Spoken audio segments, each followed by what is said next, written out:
Hello everyone, today we talk about the Swiss military dress between the mid-15th and the, say, mid-16th, and technically I would have to expand this until at least the first half of the 17th century.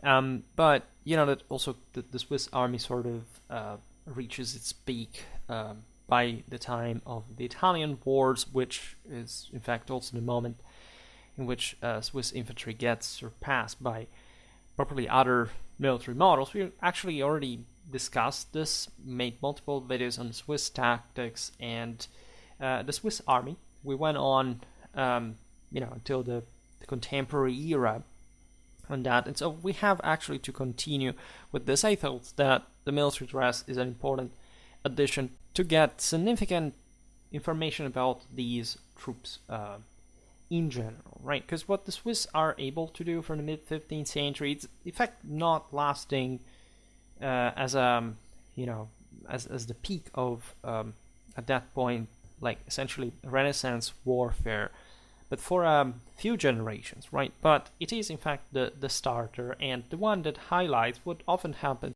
in warfare, that is essentially a struggle between moral forces. That is to say, even a backwards people, like at the time the Swiss really were, but maintaining a moral compactness, could really not just successfully defend themselves, but even passing to the offensive in the broader international scene.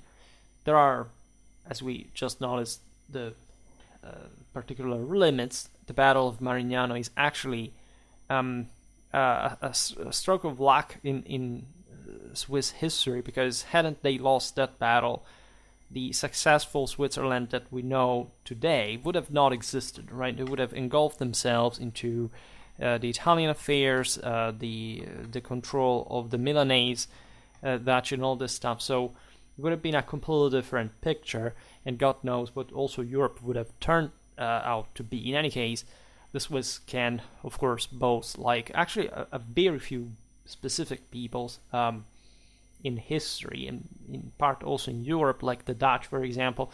This extraordinary feat, in fact, of starting from nothing, right? The Swiss did not have, today we don't talk about arms and armor specifically, but we have seen, if not for certain broader issues of uniforming and equipment of the troops, but we've seen that Switzerland had literally nothing. They didn't have precious metals. It didn't have any resource whatsoever, right? And just for those who think, in fact, that things get down to materialistic and as deterministic aspect.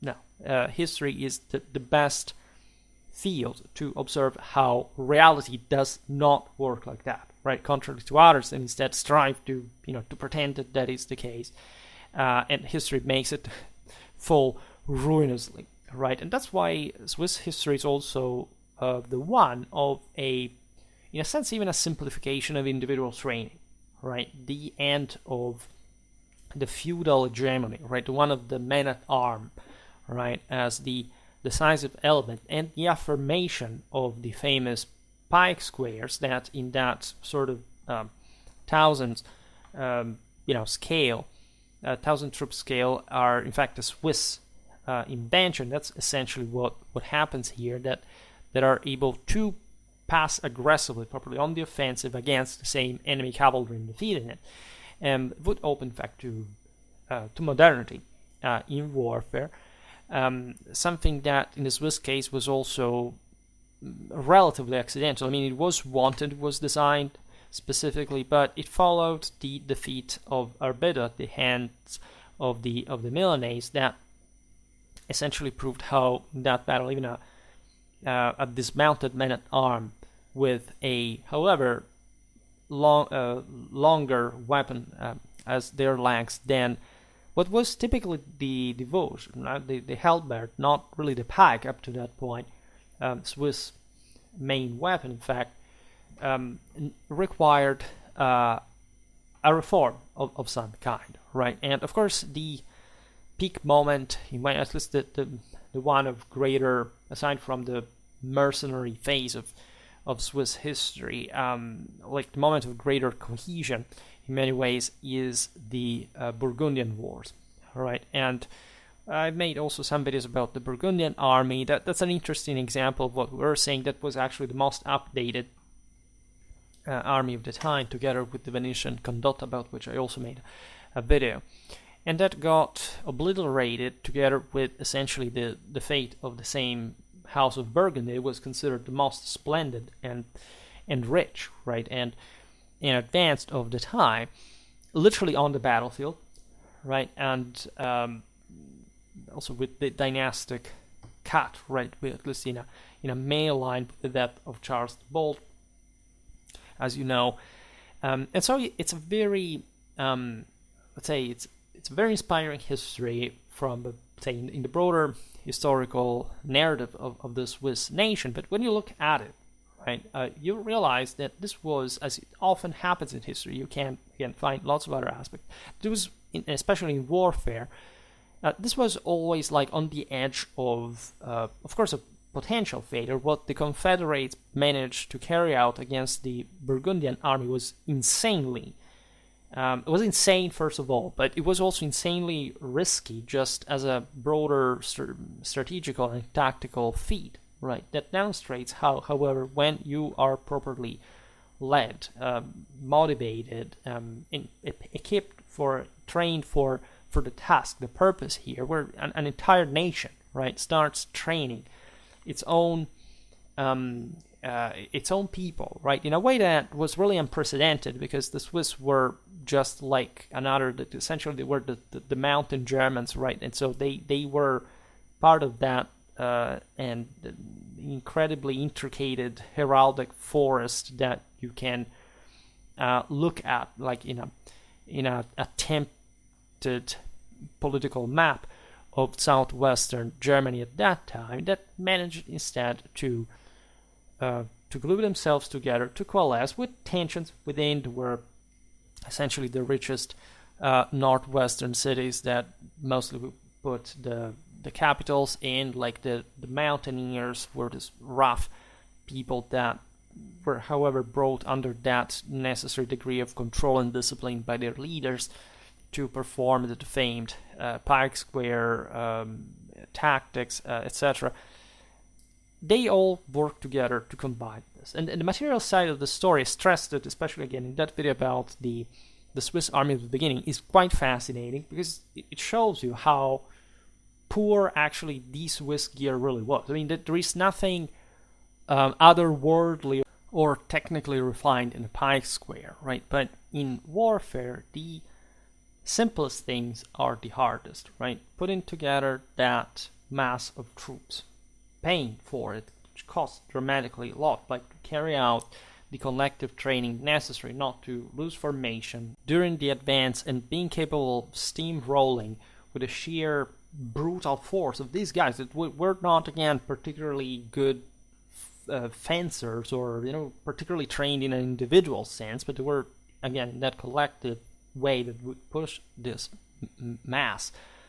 That was really anew in terms of the speed on the battlefield, right? All the armies at that time knew that there was so much that infantry could do, at best defending, right, moving, but then stopping to wait for the cavalry charge and hopefully resisting, which was not a thing that even after the mid 14th century had been particularly common in Europe, contrary to what people believe, like this sort of linear progress of infantry. It's a complete myth, right?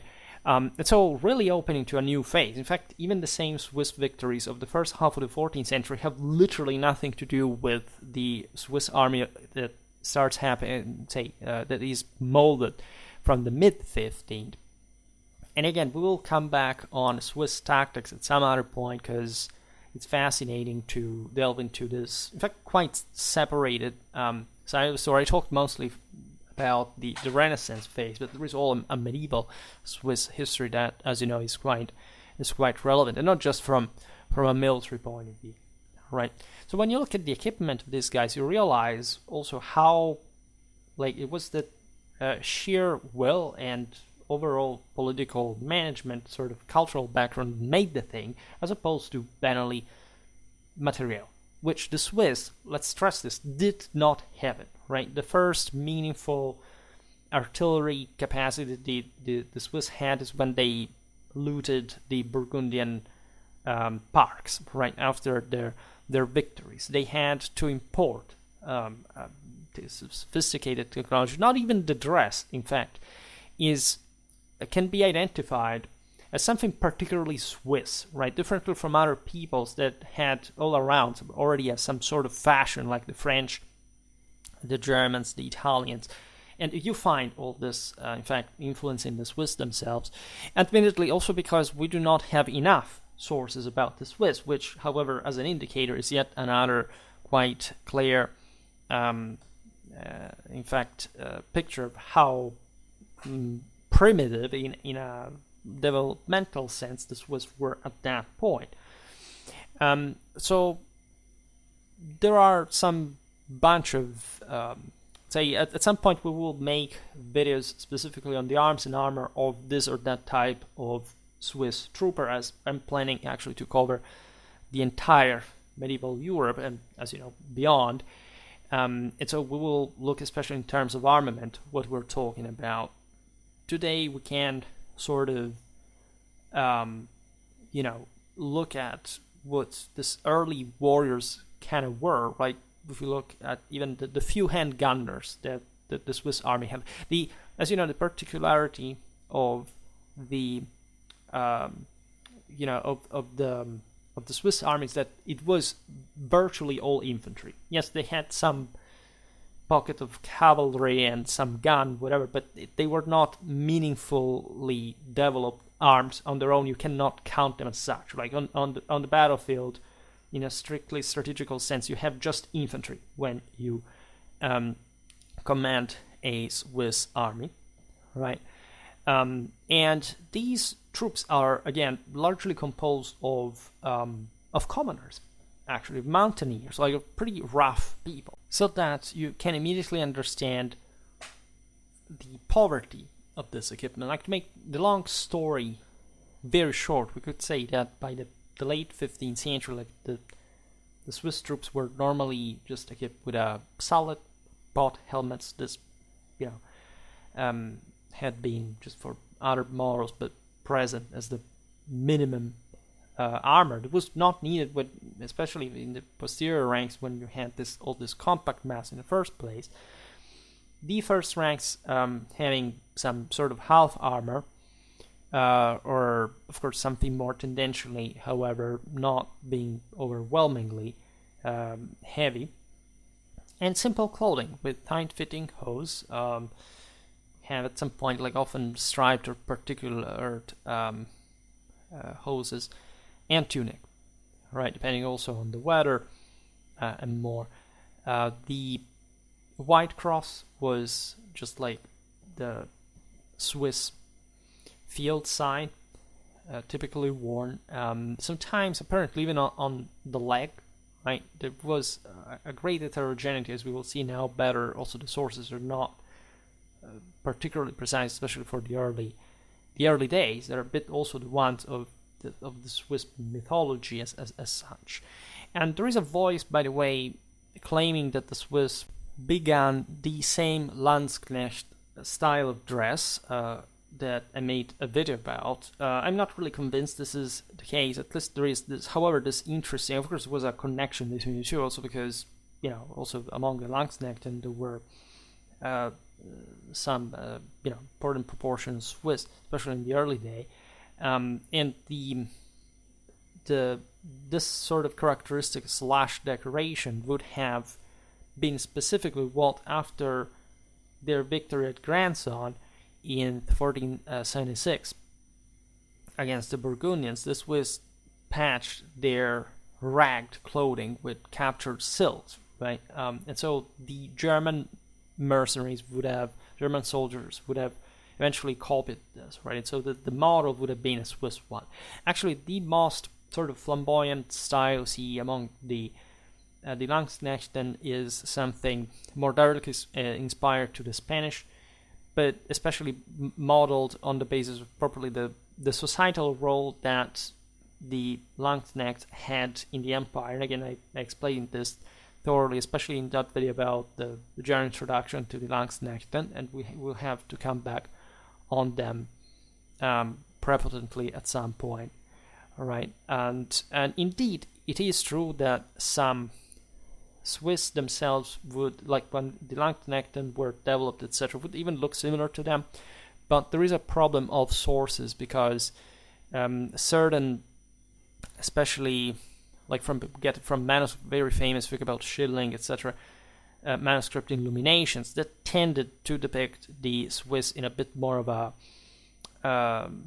sort of luxurious dress than the one they actually never had, especially for the mass of the troops. Right, there is a passage from Machiavelli that actually states openly that while the Germans were all sort of well, groomed and tidy and sort of good looking and clean, etc., the Swiss were sort of mean, dirty, unregulated. And there is some truth to that, because of course this is an approximation, meaning that the Germans were after all led still by a feudal hierarchy. There was this sense of nobility at the top, of some of an imperial grandeur. That was also the one, actually the strongest in Germany in terms of what the Habsburgs could do for funding an army, and part also the equipment and the dress. The Swiss were not like that, right? They were a confederation, essentially of communes, of cantons that, as you know, I never really made a video about the rise of the Confederates, but that's a good one for our historical regional series, right? So who knows? Soon we could make that as well, explaining it better.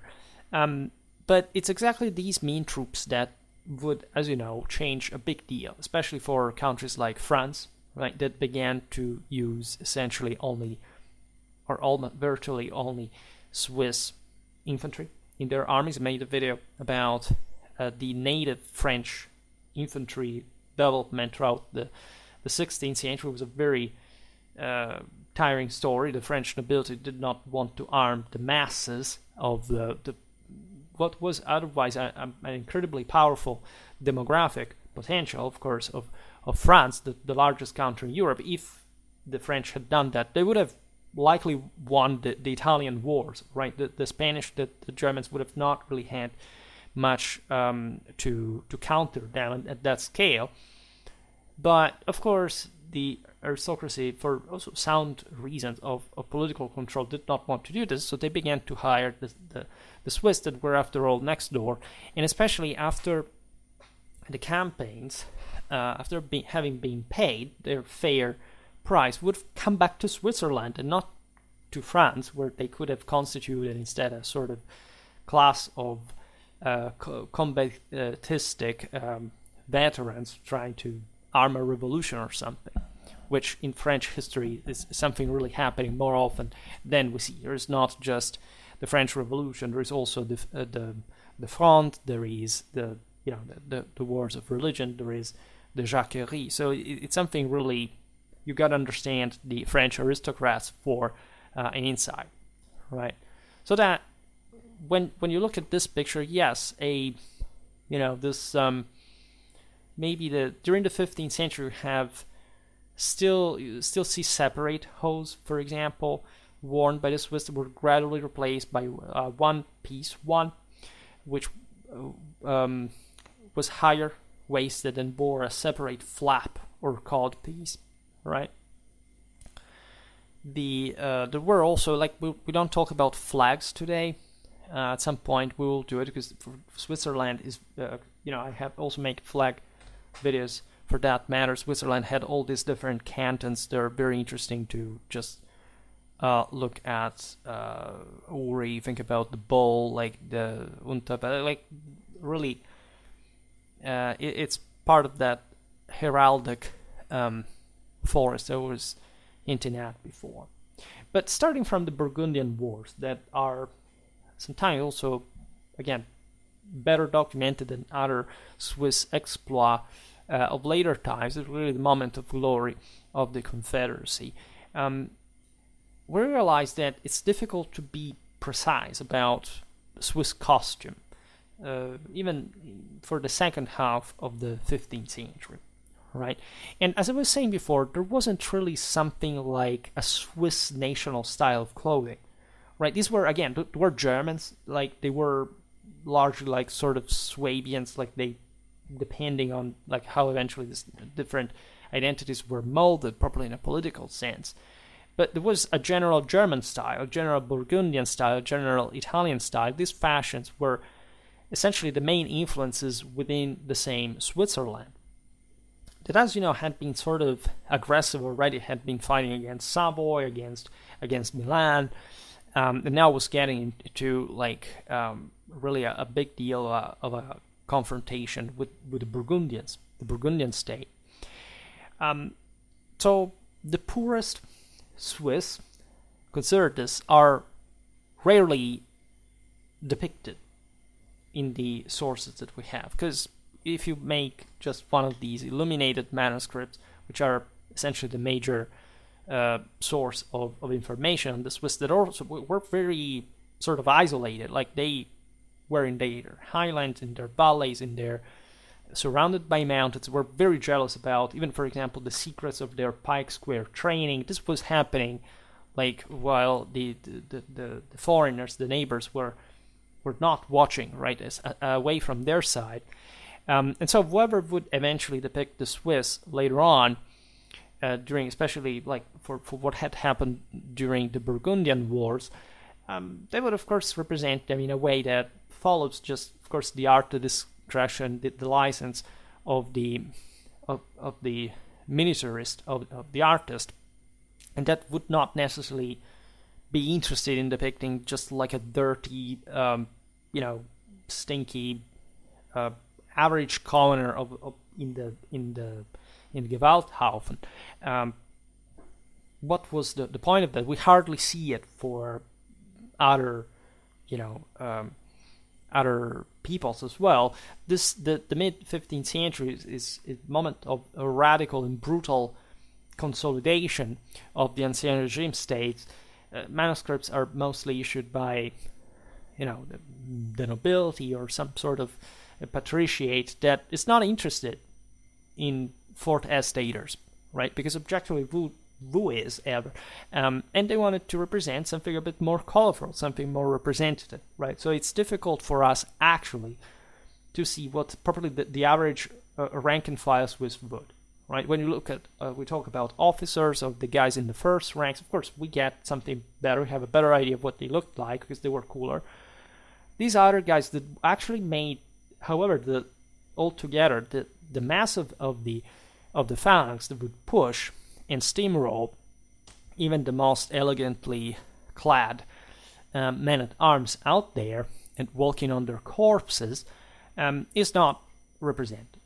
And they probably didn't care, because they were just this rough and tough mountaineers from the cantons that just wanted to get home, getting that part of loot and stability and better life for their family that they have not mostly parted from out of their own personal initiative, because yes, this was a communal system, but of course it was always the aristocracy that of course pioneered, engineered, organized, and moved, right? So it's, as always for every people, it's the decisive moral majority that makes the thing, which does not mean that this majority is equally distributed. It means that there are people who are more important, who push because they can, they're stronger, and the others are just, carried along. It's sort of very Hegelian concept, but it's really how the moral dynamics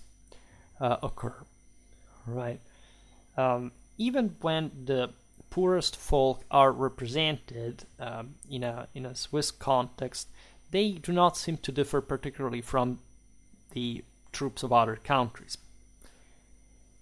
Sort of makes sense. I mean, there wasn't a tremendous divide in terms of also properly of gear from the people, so among the Europeans. If you look, for example, at the protagonists of the early 14th century infantry victories, even there at the time you see that aside from the different level of development, say between the Flemish, the Scots, the Dithmarschen, the Swiss, when they were geared into battle, like they were pretty much equipped by whoever equipped them in the same way. You have a Cervelier, you have a kettle, helmet, so some like that, and like the front ranks would have mail and padded armor and all this kind of stuff. But let's say you can't say, okay, I recognize this guy simply. Normally it was weapons that also sort of distinguish some peoples, but that's also a bit of a mythology. The Swiss had the Wurst, for example. That was, however, just some, other form of pole arm compared to the many that existed out there. It's just like saying the Flemish had the Gepindestaven.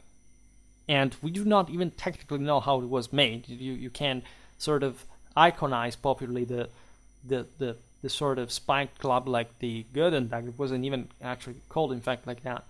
But how many of them did actually use that, right? And where and how? Like, compare especially to the mass of the infantry. Did you take a video of the Battle of Courtrai? No, right? Nobody has that, unfortunately. And so when you actually look at the sources, you realize that we may have been misled, and that, as always, it's not much the technology that matters, but how much you want to rip the intestines of the person in front of you out of them that really matters in warfare, right? And this was particularly the case of these popular masses that, as you know, in the Clausewitzian Trinity represent properly the blind hatred, like the sort of primordial violence, rather than the rationale of politics or the gambling of the professional military. Say. Of course, they are all blended in to some, but to differently distributed. So fashions would have slowly filtered, let's say. So they would have also been copied at some point. Clothes were made to last in a civilian context. After 2 months of campaign, your clothes did not really exist anymore. In general, older folk would wear the styles of their youth as well. Like, it wasn't too much change over time, and fashions would have thus also spread slowly, right? Only the rich, the elite, was sort of interested in the more international context, because they had to cope with people at a longer range from following the styles of the various courts and acting as this kind of higher this elite. So of course there were also some regional styles. Not all the Swiss would have had the same clothes. These would have equally sort of remained as styles, but they were simple, and they would have more or less adapted to pretty basic circumstance.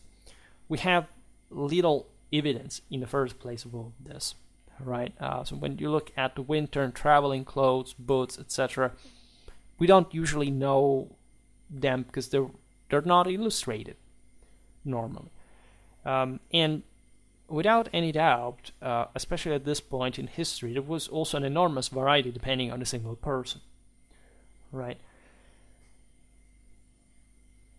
There would plainly, in this sense, be perhaps less difference among the simpler and plainer sort of commoner style, because again, why would there have been much of a difference in the first place? But it was not a matter of uniformity. It was not issued. They were not standards, right? And warfare is also not too typical compared to the habitual clothing that these people would have, in fact, employed in other circumstances with less strains, with less wearing out, etc. The poor wore some sort of smock or simple doublet, woolen hose, and often a hood. Of course, shoes usually less pointed and more shapeless than their betters. This would turn out useful, of course, in the pretty difficult conditions of a military lager, right? And terrain and campaign out there. Like these people were often raised again in some of the highest altitude communities in Europe. They, chased, goats. They, they had a pretty tough physique.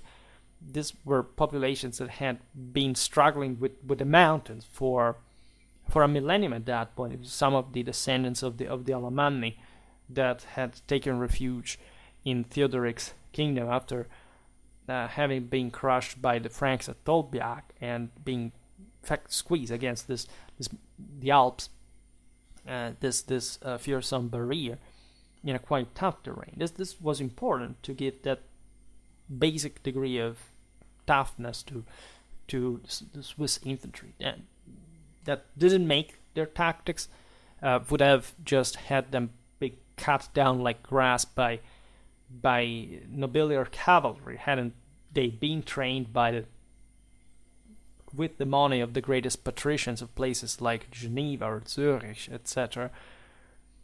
But it was a plus. It was a factor, especially when you have to kill, and being even a bit foolish to get out there getting killed. Because again, if you look what the Swiss phalanx does during, in fact, the Burgundian Wars, is essentially outmaneuvering, like just going out there without any cover, knowing that they may have not come back unblocked because their retreat could be cut off and this enormous mass literally cut down in the process. But they did it anyway, and that means really a lot, and that's what also takes the Burgundians by surprise. Of course, all battles are different, and we'll surely look at them in detail for our battle series, right? When we look at an officer, we would have, during the early period, seen substantial amount of armor, right? Covered also with a slashed coat of sort, because it's not to say that armor was like the most armored infantry would always remain the officers and the first ranks in pike and shot warfare in the following century. But at this point, we're talking about like the 15th century is the peak of armoredness in the history of warfare, like as far as the soldiery is concerned in relative terms. And definitely these guys were sort of like the centurions of the story. They were really valuable for the army. They were responsible for, again, the maintenance of the line, of what in fact the Swiss square had been specifically trained for, and also for fighting, because that was still traditionally the deal of these commanders in the first place. It's not just the intelligence of this sort of collective rationale, the training they have to provide, but also showing that they have that sort of virtue, that warlike, martial, authoritative demeanor that is what you want to follow into this chthonic hellish march into death. So during the latter half of the 15th century, saying from the mid-century to 1485, something like that, let's say the Burgundian influence on fashion was at its peak, right? Eventually the Swiss would contribute to destroy that indirectly, as you know, but they were, of course, like in all warfare, like there is always a very heavy degree of hybrid going on. You would see the padded doublet fitting closely at the trunk. This was worn by officers and common foot soldiers alike. The extent of the padding, the ornaments, the general wealth of the cloth varied dramatically. You could think, I don't know, some slashing, for example, is becoming particularly fashionable from 1480. It could be gathering at the back or at the elbows. Sallets, we tend to forget this. We have beautiful examples exactly from this time in history of the fact that armor was painted, lacquered, and in many ways decorated, so colorful, etc. We have evidence at least of some Swiss sallet decorated with feathers, right? also a hanging scarf. This stuff varied, as you understand, dramatically from person to person, but it had a meaning. It was not random to some degree. So there was, as we pointed out, an important difference between the rich cities of northwestern Switzerland that were sort of better connected, the ones that counted the more in the Confederacy and that in fact sort of held the great part of the system and that naturally had more interventionistic pulsions compared to the more mountain rural cantons. But it was actually the latter that would provide most of the manpower in interest of numbers. Thus, we have to imagine a bit like how these guys would have looked like. It's the most difficult thing to do because, again, these Swiss foot soldiers from the rural contingents were the least sort of propagandized iconographically. But we can have an idea of this interesting peasant reality. They would wear, of course, simple clothing. Some headbands. Some of them would be armored, of course, having mail shirts under their coats. The equipment at this point, they weren't still like the major change in the Swiss reforms in the mid-15th century, as you know, is that the pike square of thousands of men came along together with the prevalence of the pike as a weapon, right? That's the deal. Like before that, the pike was minority, like in most European infantries. Like pikes had always existed. They had always. It's also literally the only weapon that stops cavalry. Right? There is no one else. Like it's a cavalry charge. Then of course, you have these can openers like the Vosges, etc. Only when, however, the cavalry has been stopped by front ranks of pikemen, you have to come smash, cutting the horses' hooves, trying to open the armor, killing the guy inside. But there was still a component of halberdiers that were necessary in certain circumstances because, yes, pitched battles required the pike square with that weapon centrality, but warfare is not just like large blocks of pikes. So you would have these guys, again, habituated to some degree of violence also within the same Switzerland. I mean, cattle raiding, clanic feuds of some sort. And of course, the Confederacy was increasingly controlling these communities, sort of, disciplining them for a single contract. But it was, this was the deal, as is still today of the Swiss, a great deal of communal autonomy, right? Very much connected with the pride in handling arms, like owning arms. And, the point with guns is not much having them, but what you do with them. The Swiss are an excellent example of how you can have a population militarized and armed to the teeth, and that has shockingly low things like, I don't know, mass shootings and stuff like that. So it's not the weapons, guys. It's something else. So can imagine, I don't know, a stout Swiss halberdier with a turban-style headgear and feather.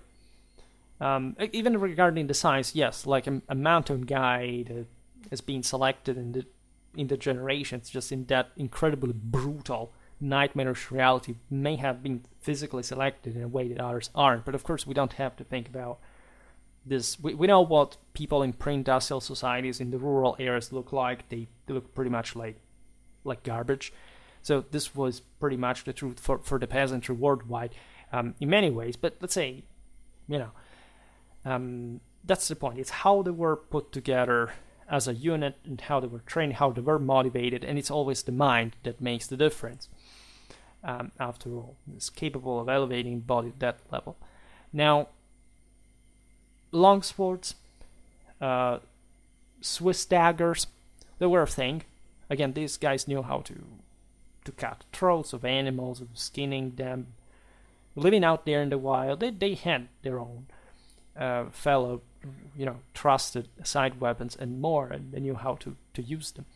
They were not particularly sensitive people, let's put it in this way.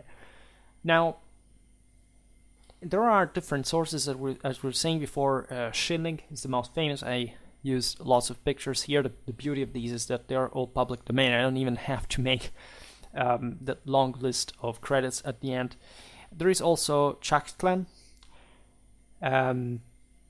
Some Swiss would look from these sources also without armor at all, because again, especially even among the Reisläufer and those who would in fact make a living properly of the military expeditions, there wasn't such a thing like the necessity of being armed for hand-to-hand combat, right? Important was, at this point, this was the real novelty, the mass, right? The collective training. It's just like saying, I don't know, is a phalangite of the Macedonian times better equipped, like more heavily equipped than a 6th century Hellenic hoplite? No, he isn't. But because it's not conceived to work like that, right? This is kind of obvious, right? And these guys had only one purpose, like making money, shedding some blood, coming back home, right? That's it. Naturally, there is all the story that the Confederacy began to at least tried to regulate the movements of these people, because they should have not spelled the secrets of the Swiss drill, etc. But there wasn't really that tight capacity of control on the people and the land. So that's how the Swiss began to fight, not just for their country, but just as mercenaries. And that's where you get, sometimes they were literally different people, right? There is a difference between the Swiss pikemen, between, again, the Cantonal guy that has to go there, like fighting for the Confederacy, say against the Burgundians, and has no inclination whatsoever to sort of professional military life. And then you have instead the true contractor that goes out there, spends a lifetime abroad, and doesn't even come back to Switzerland anymore, even if when he had the opportunity of doing so. Well, not necessarily, some would, of course. There are very interesting stories also of other soldiers at some point coming back, making a living in Switzerland. If I'm not wrong, it was a Landsknecht. I don't remember what it was Swiss, but he was one of the guys who participated to the Tunis expedition. We made a video about that. He had a terrible life. He didn't earn anything practically. He came back to Switzerland half alive, all crippled, and and he sort of kept, like, he lived the rest of his life in misery. That's pretty much, as we've seen also in other videos, the average of the story of an early modern soldier's life. In any case, it depends on the context. As we were saying before, most basic armor would be a helmet. Like, if you had to choose protecting, defending yourself in any way, that would be the best choice, right? Then some sort of torso, like a chest plate or something like that, would have worked nicely as well. You would have seen the small white crosses appearing ever more since especially the mid-15th century reform, because this was now not just about the symbol of this or that canton, but the sense properly of the Confederacy acting in this more unitary direction. Also for esprit de corps and how these guys were trained. The first record of the white Swiss cross dates from the Battle of Laupen, so as early as 1339. Right, that's of course the symbol of the country still today. This was the major, but not the only, sign of recognition of the Swiss on the battlefield. It was fashioned from white clothes sewn onto the hose or doublet. It was easy to recognize. We've seen that many other medieval armies at that time were uniforming themselves with very simple devices, badges. In fact, most often crosses of some sort of bright colors. And in fact, that was enough, right, to recognize enemy from foe. Later, the cross appears more prominently, even stamped on the halberd, for example, the dagger, even on ribbons worn diagonally across the chest. So it's, especially after the Burgundian Wars, it's becoming ever sort of a big deal, because Switzerland has earned a name internationally for its martial prowess, right? The shingle chronicles show, because there are different versions, of course, crosses daubed on the breast and back plates of armor in black, red, or blue. The choice of dark colors may, in this case, be just an artistic license of the painter, but it's possible that a dark cross would be painted on, for example, bright armor to ease the contrast and the recognition. Generally speaking, there were different ways of recognizing somebody on the battlefield, and maybe not even the cross would have been sufficient instead in other cases anyway. But it was the good enough, right? The diagonal cross of St. Andrew as a recognition sign, for example, was just the typical Burgundian one that also later, because of the Habsburgs, the Burgundian legacy, Spain adopted. So, like, at a first glance, you could easily recognize who was who, and consider, like, if you have this sewn on your clothing, you have it, fixed on your armor. Like, yes, there would be ways to get rid of that, but that could have betrayed the fact that also with your friends that you didn't want to be recognized while fleeing, right? And or like there aren't many practical ways to separate yourself from that symbol in an emergential situation. That would be, passwords, just like the general, like, where were you found, and more or less which circumstance you found you were, it would tell who you were, right? Your language, your accent, your tongue, that is really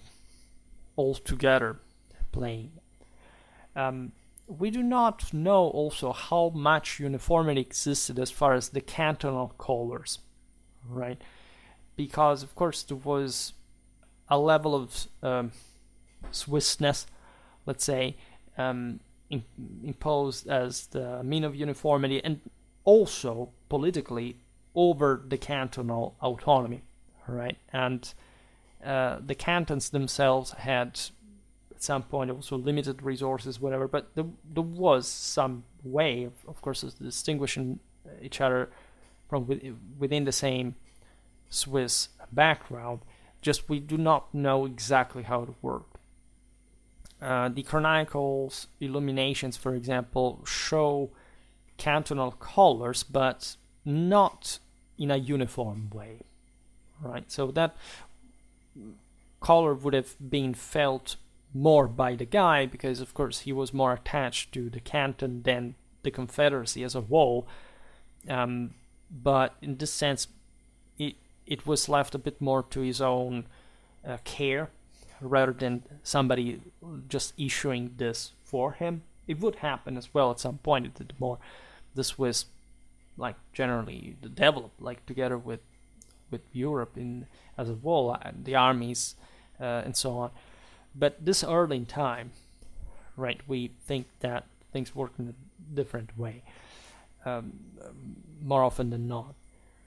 There are some records from 1453 regarding 400 men from Freiburg marching on the Bresse, accompanied by some Bernese dressed in their cantonal colors of black and white.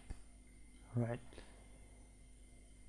Naturally, Bern was more important than Freiburg. That it wasn't a radical difference sometimes, but it's interesting to see how, like, for one we have the information, for the other not. During the Burgundian Wars, we know the men of St. Gallen being dressed in red at the Battle of Granson. We have other contingents that surely displayed their colors in the same way. Others would just save some of the costs by wearing only dyed plumes. The issue of uniformity has always been out there throughout history, because considering all the expenses that you're making for war, and being constantly under funded to some extent, especially at this time in history, of course, why would you spend extra money for dyeing, sometimes even with expensive colors, your troops' clothing, right? Sort of doesn't make too much sense. That's also the reason why, for example, there wasn't such a thing like, a single uniform in, Roman times or whatever, because the cost of the dyeing would have been, all in all, too much, right? The Shetland Chronicles shows pikemen wearing the Bairn coat of arms.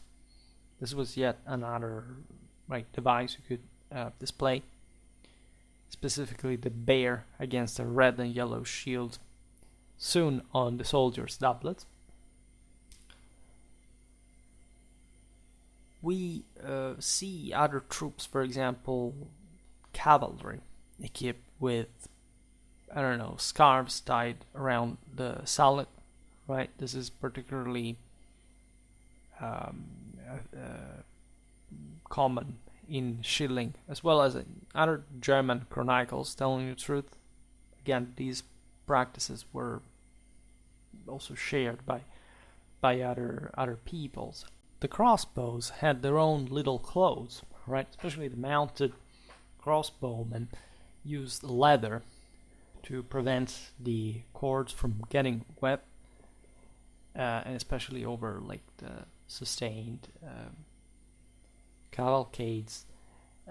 Mounted men-at-arms usually wore leather boots, normally worn turned down.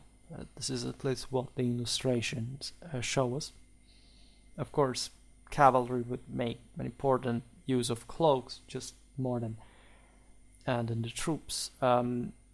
Sallets and bever with no plumes were also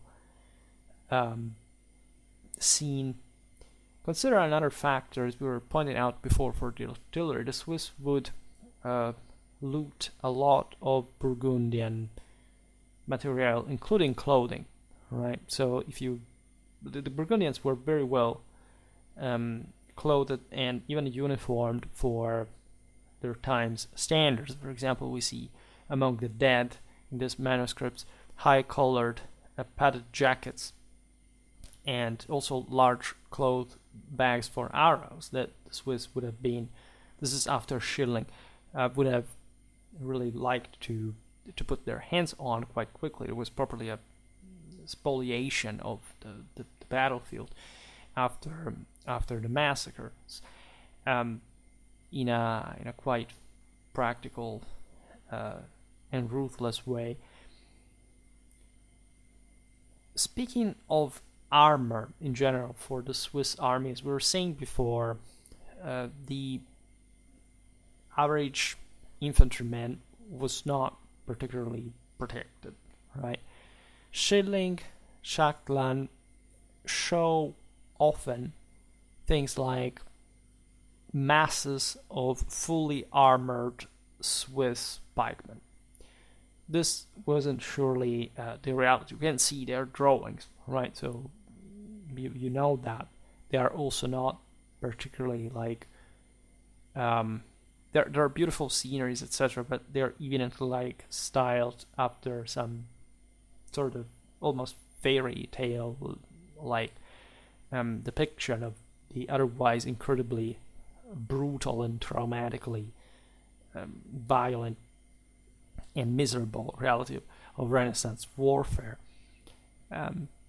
We know for sure that during particular campaigns,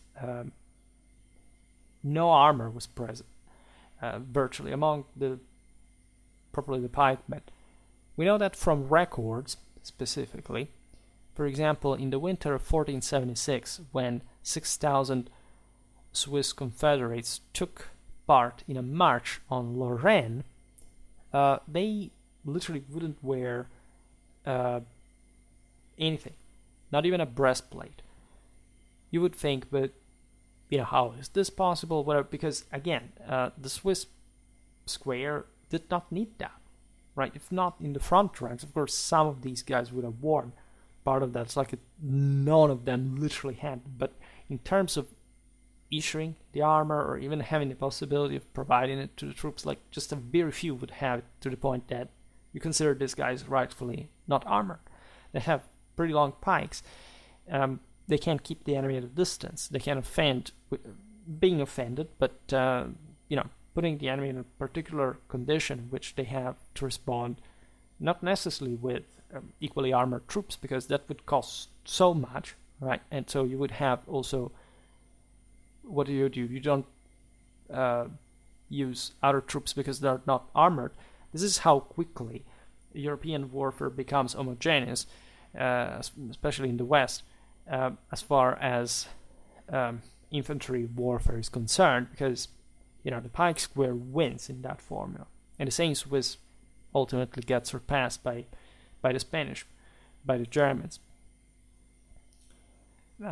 In the Swabian Wars, the officers of the Luzern contingent encamped at Blumenfeld in the Hegau, and they found out that their own infantry had barely any armor, which they were quite disappointed, to say the least, because, of course, it would have been better to have that, especially considering what warfare was still all about. I mean, look at the Burgundians, their longbowmen, just harquebusiers were starting being around in a consistent way. Armor was useful, especially in the front ranks, but it was also expensive and heavy. The Swiss did not have medals. Also, they weren't particularly developed in terms of arms and armor production. Just, I think, only one center or two was sort of, a medium producer, like for European standards at the time. For the rest, they really had to loot the enemy spoils to get any of this stuff. For example, we find lighter Milanese pieces in the Confederate armories at some point, fighting against Milan, winning, losing, but still getting, as we've seen, through that hybrid, like part of like the Milanese, as made the best arms and armor in Europe at the time. So this was a quite prized loot, right? And these captured sets were treasured unavoidably. As a consequence, reissued. Very often, pikemen, and especially those who belong to the poorer strata of the population, would otherwise say adopt an incongruously varied, disparate, right, sets of armor, right, in both appearance and character, and definitely not much of them. We can say that those infantrymen with full sets were just making the front ranks, and were chosen, in fact, in virtue not just of that, but the fact that they had likely been more out there in the wars, so they had the possibility of looting more, but as a consequence, because also they were better soldiers. You know how the Swiss array was built? Essentially, was this Haufen, this central battle line that was a Vorhut, a Nachhut, and regarding the vanguard and rearguard, and regarding the deployment, you often see the echelon one, that I think it is witnessed actually for the Swiss only at Granson, right? There is not another battle before or after which the Swiss would fight that way. But if you look at any, YouTube video about the Swiss, it's always like that, right? The echelon formation. it's like the reasons why you would want to fight that way are not like there's not a magic formula which you have to fight like that all the time, nor this is even particularly functional to a broader, more general or systemic way the Swiss vote, right? They actually vote in conceptually similar ways to other peoples. But the definitely the Gewalthaufen, this central massive battle line, was the most important one that had properly to smash physically into the enemy. And of course the file openers, the guys that all the other guys had to follow and that were more directly engaged in the front ranks, were of course better equipped, were better soldiers in the first place, right? So these guys were in some cases also fully armored, right? But they are just a very narrow part of the files. And the others would wear only a breastplate in the times of greater armoredness in the 15th century. Minor coterments would have been relegated to the to the center and the rear of the formation. This is really normal. It was true, like if you look at the hoplitic phalanx, at the pretty much any formation like has usually the best man in the front for so many obvious reasons since antiquity, the dawn of warfare proper. Experimental archaeology tells us that, of course, so predictably I would say, that the more armor you wear and the more you are affected by extreme weather, or in many ways just the way you're exposed to any weather, like in some way, like if you're under the sun, the metal is going to absorb a lot of heat even at in a mild day. It's of course more difficult to fight in armor than without, at least in a strictly physical sense. Then of course you want to be protected. That's the reason why people have armor. And winter marches, there was properly the risk of freezing, like losing too much body heat in the cold armor. But again, this was not really, aside from the fact that normally we used armor was dressed at a certain point, like it's not that they would always wear that, and there were ways, of course, of regulating their own temperature even otherwise, but the sense primarily is that these guys did not need armor for the type of tactics that they performed. So it's not much like, oh, look at the Swiss, they use less armor. Why is that? Well, guess why? Because you have, for first time, a mass, at least for medieval standards, like a mass of heavily drilled troops that do not need to engage much individually. Like the fencing capacities of the pike are extremely primitive, extremely simple, extremely brutal, because what matters is that concentrated mass as opposed to any value of the individual in that regard. So why would you cover these guys in metal when metal at this point is also so precious because of the spread of artillery, of firearms, and so on? It doesn't make any sense. It's not a mystery, really. Schilling recommends the consumption of a sort of nutshell of schnapps to his contemporaries for thirst instead of draughts of water, because the latter could make you lose too much heat.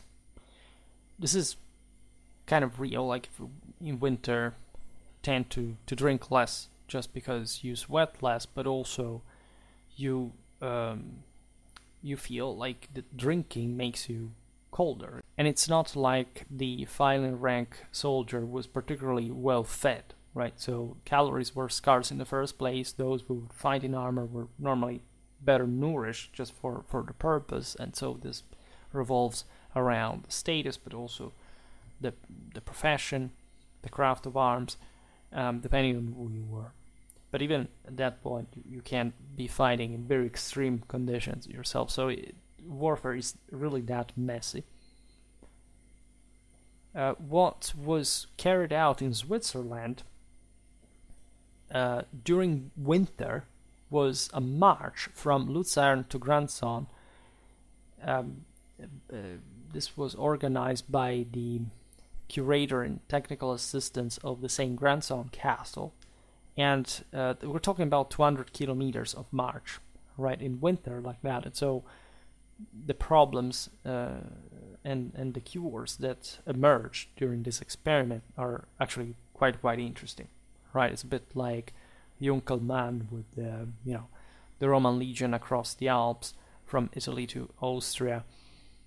Like, those are the interesting aspects of experimental archaeology. Like, as you know, I'm not particularly fond of HEMA, at least in the way it became popularized, like moving just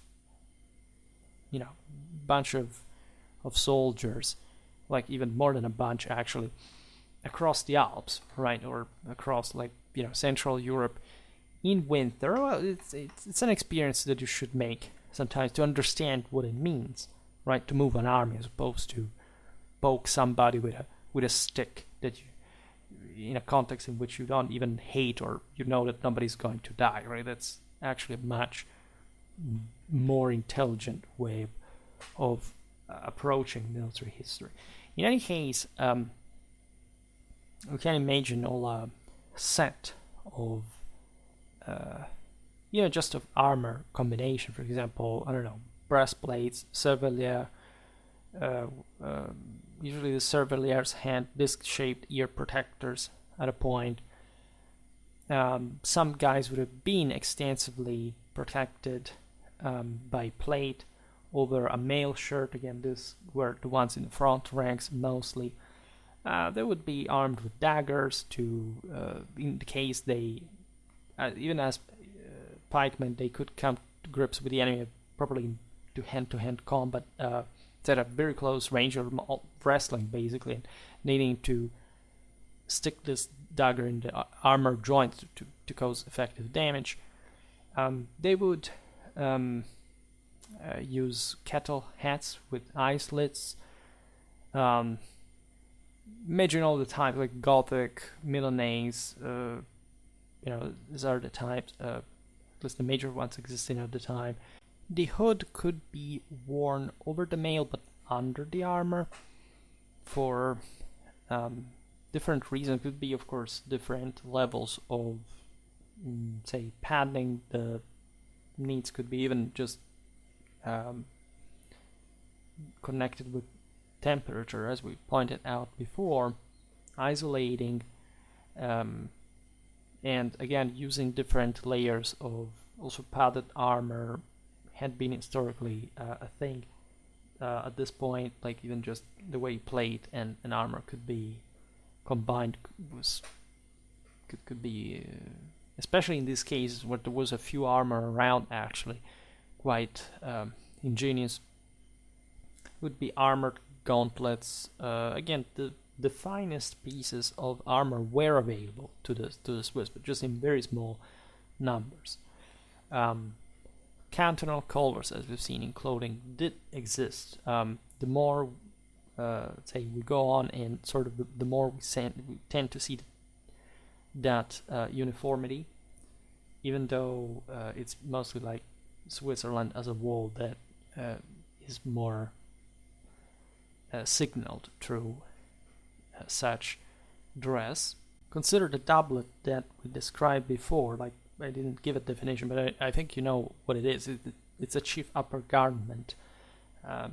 It was around between the 15th and 17th century. It was a close-fitting, waisted, padded jacket, essentially worn over a shirt as well. And the purpose was the facilitation in the wearing of armor such as the brigandine, the breastplate, the cuirass, the placard, which had to cut into the waist in order to shift their weights from the shoulders to the hips. So again, technical issues that in that case maybe a HEMAist, a reenactor to some extent could explain you better than me, but the logic being sort of obvious overall. There were systems, again, across history that we're not even too well informed on, so some part of this is conjectural.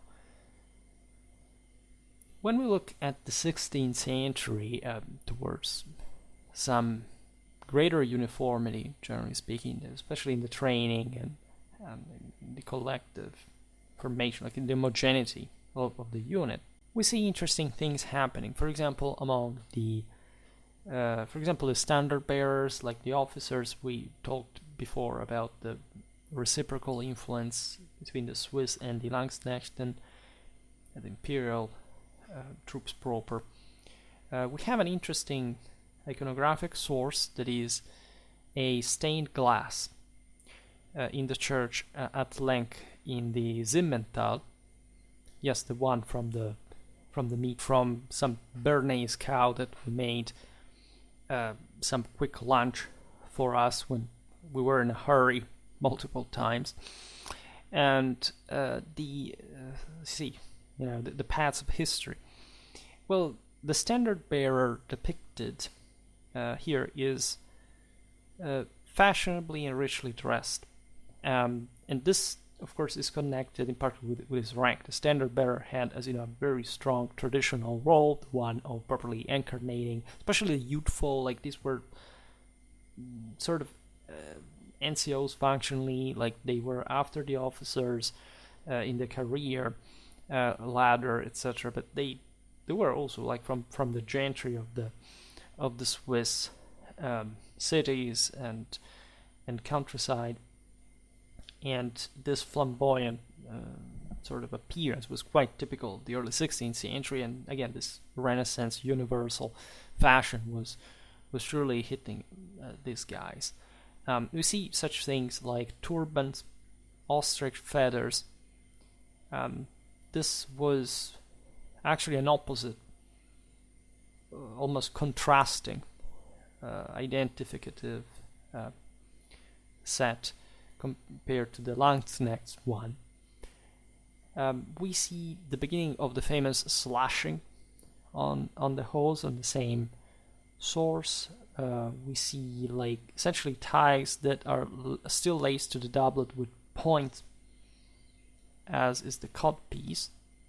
And this was again a provocative fashion because it entailed sort of protest, right? The Swiss were, as we've seen, commoners principally, and the distinction we made before also with the Landsknechten was actually not much in the extraction of these people that were obeying to the imperial authority or not. After all, the Swiss fought mostly for the French against the Holy Roman Empire. As you know, Switzerland would effectively secede from the Holy Roman Empire in a sort of softer way than the United Provinces would do, but still in this competitive way with the troops of the emperor, right? But the idea still within the latter was that the Landsknechten were, especially in a country like Germany, it was very, very feudal, right? So where the commoners were really somebody else's people in many ways. Like the fact of being armed, and also in this Central European landscape in which the Germans are a bit more like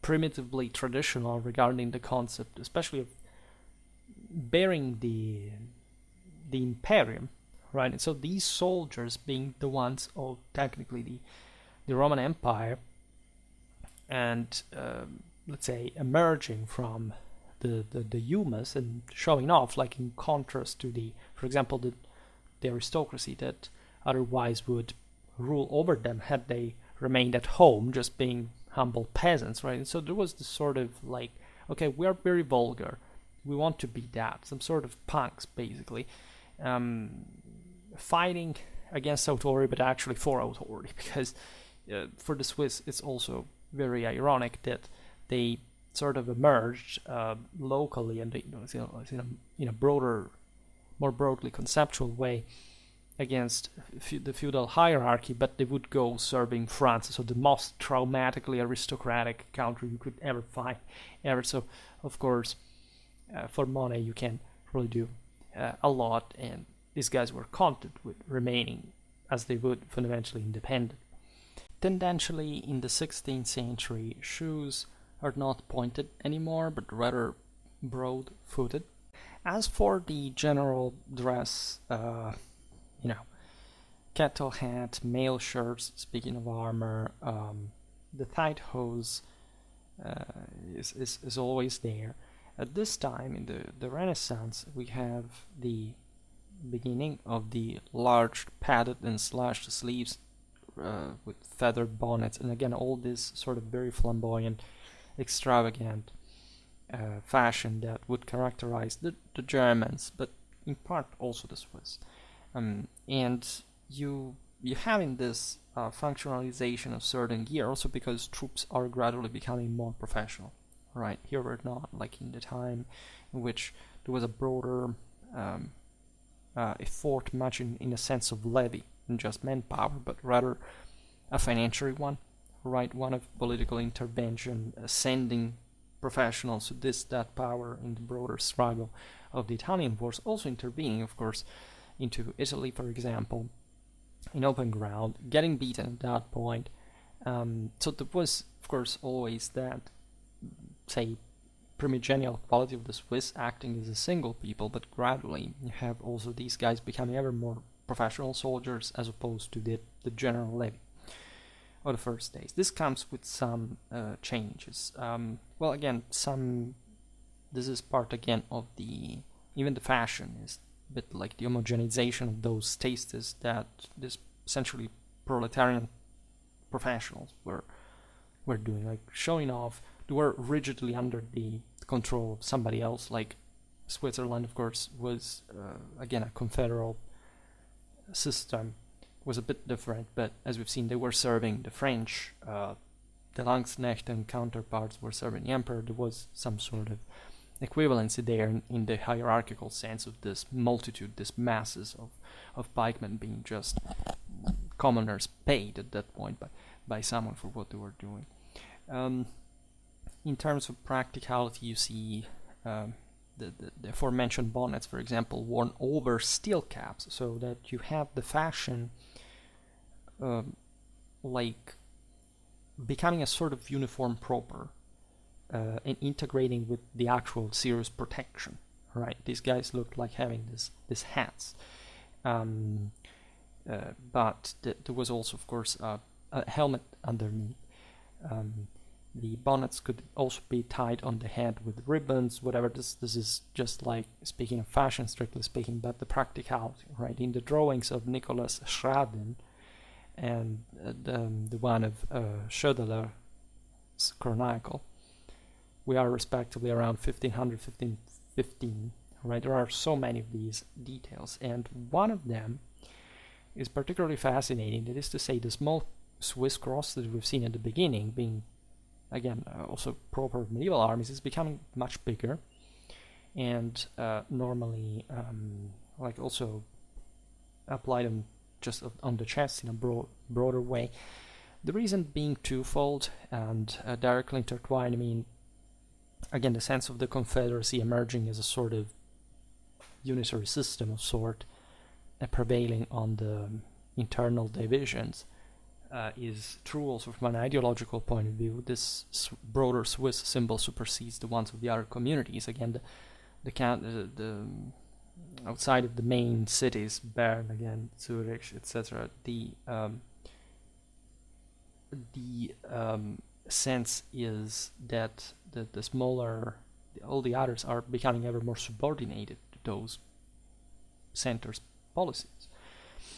And so the necessity of uniforming this broader fort, this concerted effort, steps over the single identities of the local communities that, again, Switzerland remains still pretty communal and sort of, in fact, truly confederal in the essence of its emerging nationhood, right? But of course, war is waged in with a never greater unity of command, right?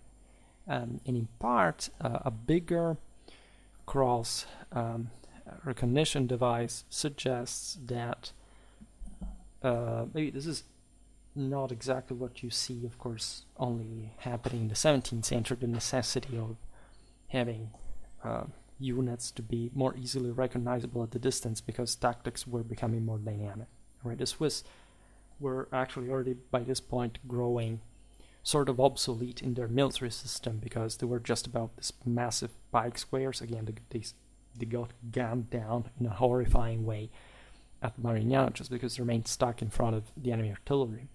And you can imagine, like, with all those compact masses without basically support of other arms, that would be, because these would have it from the other European allies, but they didn't have them as Swiss. So if the former could not intervene or were taken out, they were sort of stuck.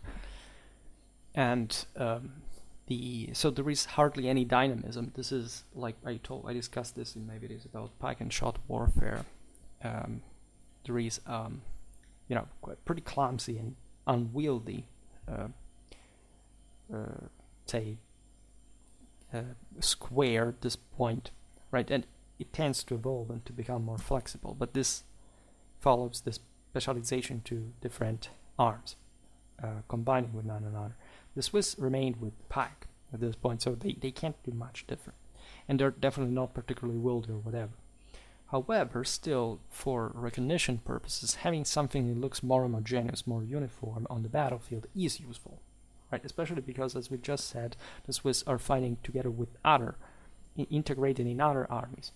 So they do have some relevance in recognition tactically, in that, with a broader device, the Swiss cross. And this is essentially what we can take from this. Of course, there is an evolution of Swiss uniforms today. I do not go too far. Let's say we stop to the mid-16th century, to the withdrawal, essentially, of the Swiss from the major engagements in Europe. But of course, everything is connected with the rest of the continent, and the lessons learned from also the Swiss parabola are quite useful for the development, in fact, the surpassing of the same, like tactically with properly the pike and shot system that the Spanish essentially achieved first with Gonzalo de Cordoba, and in fact all the rest of the countries following that pattern as well. Right? And later the Swiss too, but not with that capacity that they had, because having at that point a functional army of that capacity of tactical specialization, pike shot, cavalry, artillery, is becoming beyond the possibility of Switzerland compared to the Empire, Spain, France, right? And so that's yet another story. There are other countries like England that do not make it, right, equally up to the mid-17th century. So the Swiss were in some ways limited, but it was like their withdrawal was in many ways also their fortune. And so we will keep talking about Swiss warfare, because again, I make this stuff about military dress, etc. as I think it's very like, you see how many little aspects. I'm, as you know, very tactically focused because that's my field of research, but you gotta grab all the possible detail and information from in fact all the other, the other aspects, the other fields, right? That's what military history is about. The important is always, this is a general advice, it's my method, as you have noticed if you are a long, let's say an old follower, let's say,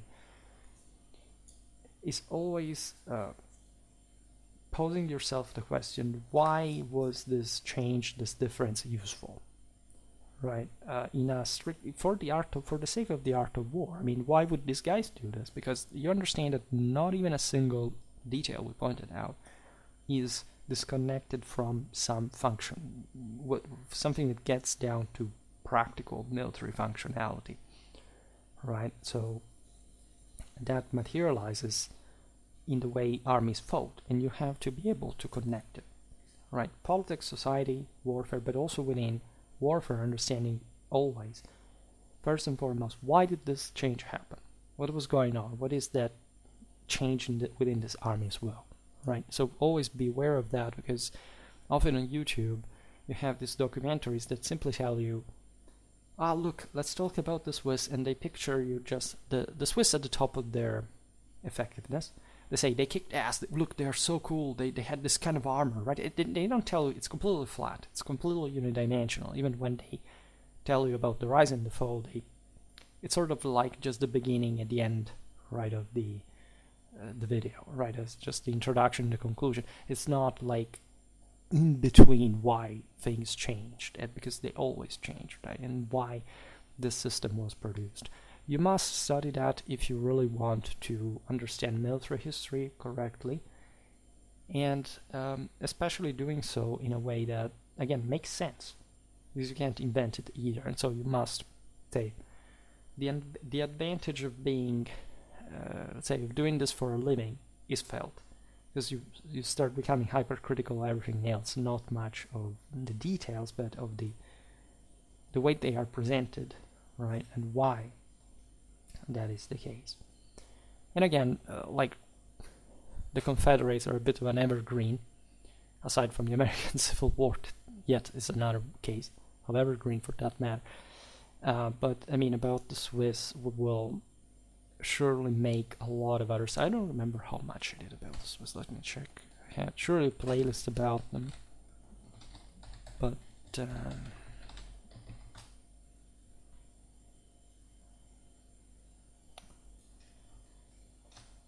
maybe I didn't. I surely created some playlists for the Swiss.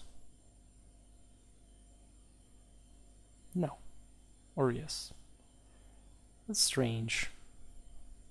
May have not. I have to check. Well, okay, I'm not going to bore you about this, but we have an important set of stuff about the Swiss that we have, however, to go. We talked tactics already, which is good. It's already very positive that we got there. This is a nice integration, and I talked that for the Renaissance, yes, mostly, and not about the rest of Swiss history. Just mostly the previous times as well are sort of the most interesting. But anyway, we have our plans on Schwerpunkt. We will hopefully be able to translate that in reality. For today, I stop it here.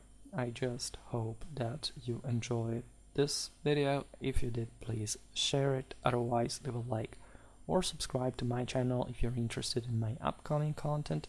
As always, I thank you heartily for listening to me. I wish you a nice time and see you next time.